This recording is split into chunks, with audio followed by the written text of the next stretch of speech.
G20 summit में प्रधानमंत्री नरेंद्र मोदी ने लिए 5 बड़े फैसले। दुनिया भर के नेता चौंक गए। भारत ने वो कर दिखाया जो अब तक G20 की मेजबानी करने वाला कोई देश नहीं कर सका। भारत ने G20 घोषणा पत्र पर रूस और अमेरिका में सहमति बनवाई। ऐसे में दोस्तों G20 की मेजबानी करना भारत के लिए सिर्फ गौरव की बात ही नहीं बल्कि चुनौती भरा भी है। सबसे ताकतवर आर्थिक संगठन की पूरी कहानी मैं आपको बताऊंगा। अभी का लाइव अपडेट ये है कि राष्ट्रपति डिनर के लिए वर्ल्ड लीडर्स का पहुंचना शुरू हो चुका है। मेन्यू में कश्मीरी कहवा, दार्जिलिंग चाय वगैरह भी शामिल है। वेलकम स्टेज के बैकग्राउंड में नालंदा यूनिवर्सिटी की झलक आपको देखने को मिल सकती है। और इस बार G20 में देश के नाम की पट्टी पर भारत लिखा हुआ था, ना कि इंडिया। ये यहाँ पर दोनों तस्वीरें दी हुई हैं, आप कंपैरिजन कर सकते हैं। इंडोनेशिया में 2022 में G20 समिट हुआ था, तब इंडिया लिखा था, लेकिन आज जब हिंदुस्तान के नई दिल्ली में भारत में G20 समिट हो रहा, वहाँ भारत लिखा है, ना कि इंडिया। केंद्रीय मंत्री स्मृति ईरानी बोली कि ये उम्मीद और विश्वास का एक नया नाम है। G20 के लिए होटलों में तैनात HIT स्क्वाड लोकेशन की भनक तक नहीं लगने देते, खतरा भांपते ही मार गिराते हैं सीधा। ये तो सुरक्षा व्यवस्थाएं चल रही है। और इस बीच ये तस्वीर आप देख सकते हैं, G20 में पीएम मोदी ने बटन दबाकर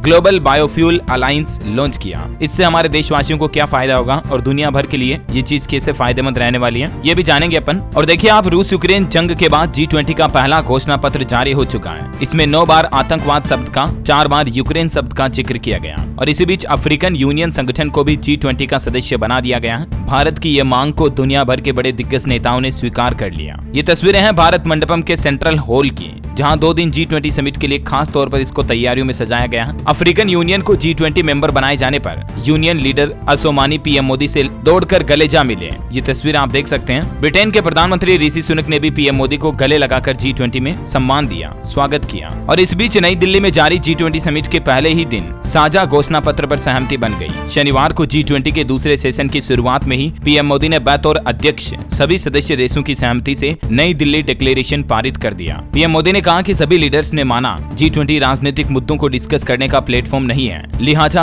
अर्थव्यवस्था से जुड़े अहम मुद्दों को डिस्कस किया गया है। हालांकि इस घोषणा पत्र में यूक्रेन जंग का 4 बार जिक्र हुआ है। आइए देखते हैं। वैसे तो ये कुल 37 पेज का घोषणा पत्र है, जिसमें कुल 83 पैराग्राफ है, लेकिन इसके कुछ की पॉइंट्स मैं आपको बता देता हूँ कि G20 के घोषणा पत्र में क्या क्या खास बातें भारत की ओर से अनाउंस की गई है। G20 के इस बार घोषणा पत्र में शामिल कुछ प्रमुख प्रस्ताव जो आप देख सकते हैं। सभी देश सस्टेनेबल डेवलपमेंट गोल पर काम करेंगे। भारत की पहल पर वन फ्यूचर वन अलायंस बनाया जाएगा। सभी देशों को UN चार्टर के नियमों के मुताबिक काम करना चाहिए। बायोफ्यूल अलायंस बनाया जाएगा। इसके फाउंडिंग मेंबर भारत, अमेरिका और ब्राजील होंगे। एक धरती, एक परिवार, एक भविष्य, one earth, one family, one future पर जोर दिया जाएगा। मल्टीलेटरल डेवलपमेंट बैंकों को मजबूती दी जाएगी। उन्हें बेहतर, बड़ा और ज्यादा कारगर बनाया जाएगा। ग्लोबल साउथ की प्राथमिकताओं पर जोर दिया जाएगा। क्रिप्टो करेंसी को लेकर एक ग्लोबल पॉलिसी बनाने को लेकर बातचीत की जाएगी। कर्ज को लेकर बेहतर व्यवस्था बनाने को लेकर भारत ने कॉमन फ्रेमवर्क बनवाने की बात पर भी जोर दिया है। दुनिया में तेजी से विकास करने वाले शहरों को फंड किया जाएगा। ग्रीन और लो कार्बन एनर्जी टेक्नोलॉजी पर काम किया जाएगा। सभी देशों ने आतंकवाद के हर रूप की आलोचना की है। आतंकवाद का 9 बार जिक्र किया गया इस बार के G20 घोषणा पत्र में। इसके साथ ही सबसे अहम प्रस्ताव पारित हुआ अफ्रीकन यूनियन को G20 की परमानेंट मेंबरशिप देने का। और बतौर पीएम मोदी के इस प्रस्ताव को दुनिया भर के बड़े दिग्गज नेताओं ने भी सहमति जताते हुए स्वीकार किया। पीएम मोदी बोले कि दुनिया में भरोसे का संकट पैदा हुआ,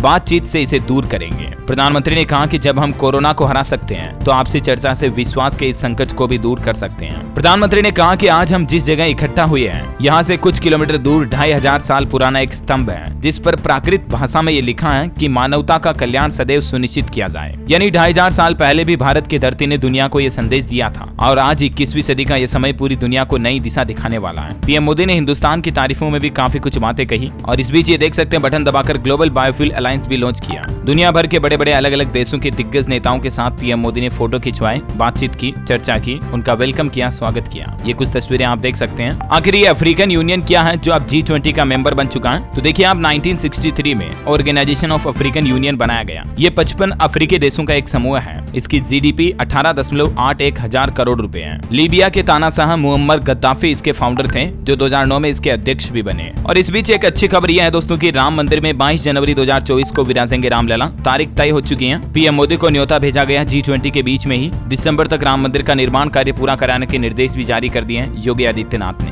है ना। और वैसे दोस्तों, आप कौन से राज्य में रहते हैं मुझे नीचे कमेंट करके बताइए आपके राज्य का नाम। इस वीडियो को लाइक और शेयर करना। DLS न्यूज चैनल को सब्सक्राइब करके बेल आइकन जरूर दबा देना, ऐसी ही महत्वपूर्ण जानकारियों से अपडेट रहने के लिए। जय हिंद, जय भारत, वंदे मातरम।